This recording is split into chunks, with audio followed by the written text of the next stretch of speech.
നമുക്കിന്നൊരു ഗെയിം കളിക്കാം. ഏറ്റവും കൂടുതൽ കാന്തത്തിൽ സേഫ്റ്റി പിന്നെ തൂക്കുന്ന ആളാണ് വിന്നർ. ഓക്കെ, നമുക്ക് സ്റ്റാർട്ട് ചെയ്യാം. Okay, game starts now.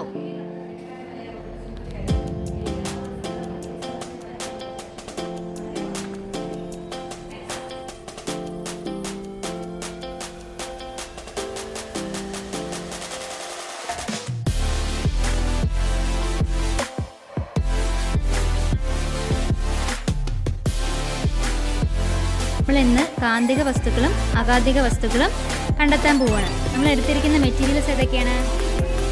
Sketch പേന, പിന്നെ നട്ട്, സ്ക്രൂ, സേഫ്റ്റി പിൻ എടുത്തിട്ടുണ്ട്, ത്രെഡ്, നൂല്, ആണി എടുത്തിട്ടുണ്ട്, പ്ലാസ്റ്റിക്കിൻ്റെ എടുത്തിട്ടുണ്ട്, നട്ടും ബോൾട്ടൊക്കെ എടുത്തിട്ടുണ്ട് അല്ലേ, റബ്ബർ എടുത്തിട്ടുണ്ട്, ഒരു ഡിവൈസ് എടുത്തിട്ടുണ്ട്. ശരി, ലെറ്റ്സ് സ്റ്റാർട്ട്. അട്രാക്ട് ചെയ്തോ? സ്കെച്ചിൽ അട്രാക്ട് ചെയ്തോ? ഇല്ല, പക്ഷെ എന്ത് ചെയ്തു? ഇതിൽ അട്രാക്ട് ചെയ്തു അല്ലേ? ശരി, നെക്സ്റ്റ് പേപ്പർ അട്രാക്ട് ചെയ്തോ? കാന്ത അട്രാക്ട് ചെയ്തില്ല. സ്ക്രൂവിൽ അട്രാക്ട് ചെയ്തോ? ചെയ്തു അല്ലേ? കാന്തിക വസ്തുവാണ് അല്ലേ? സേഫ്റ്റി പിന്നും കാന്തിക വസ്തുവാണ്. ഓക്കെ, നെക്സ്റ്റ് നൂല് അട്രാക്ട് ചെയ്യുന്നുണ്ടോ? അപ്പോൾ അത് അകാന്തിക വസ്തു. അട്രാക്ട് ചെയ്യുന്നുണ്ടോ? പ്ലാസ്റ്റിക് ഇല്ല. അടുത്ത് നട്ടും ബോൾട്ടും അട്രാക്ട് ചെയ്തു അല്ലേ? അപ്പോൾ അത് കാന്തിക വസ്തുവാണോ അകാന്തിക വസ്തുവാണോ? ഓക്കെ, നെക്സ്റ്റ് ഇറേസറിൽ അട്രാക്ട് ചെയ്യുന്നുണ്ടോ? ഇറേസറിൽ അട്രാക്ട് ചെയ്യുന്നുണ്ടോ? ഇല്ല. നെക്സ്റ്റ് അല്ല, അട്രാക്ട് ചെയ്യുന്നുണ്ട് അല്ലേ? വീട്ടിൽ കൂടുന്നുണ്ട്. ഓക്കെ, ഇതൊക്കെയാണ് അപ്പോൾ അകാന്തിക വസ്തുക്കൾ.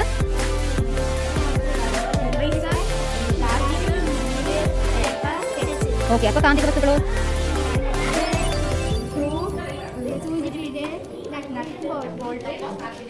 ഒരു ഡിവൈസ് അല്ലേ? ശരി, നമുക്ക് എക്സ്പെരിമെന്റ് ചെയ്യാം.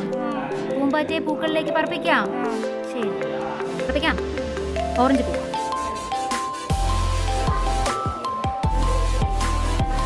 മഞ്ഞപ്പൂ, dark pink, light pink. Very good.